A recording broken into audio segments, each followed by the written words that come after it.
Produção? Sim. Ah, tá. Filma você que tá de óculos. Produção? Deixa aparecer os pés.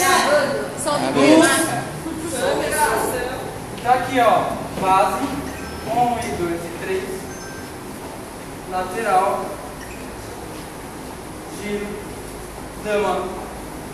Procura manter o pescoço pra cima e não pro colo. Tá bom? Agora eu vou fazer o giro invertido da dama. Tem o dos meninos, né? Mas também foi na aula passada. Giro, traz a base. Ok? Aqui, giro invertido da dama. 3, 1 e 2 e 3. 1 e 2 e 3.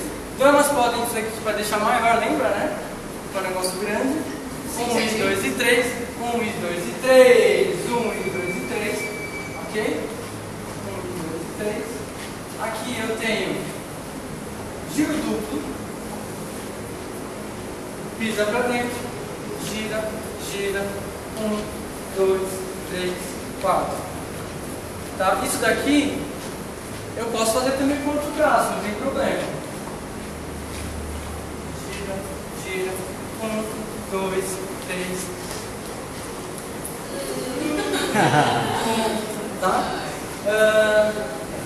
Aqui a gente tem o cambreio, onde eu fico, abraço a dama, desceu, ombro, girou, traz a base. Por outro ângulo, desceu, ombro, traz a base, ok? 360, 180, 180, 360, desceu, pá, ombro. Ok? Esses cambreios eles acontecem de várias formas, tá cansadinha? É porque não conhece. Aqui também, ó, se for pensar na questão do pescoço, é da mesma forma.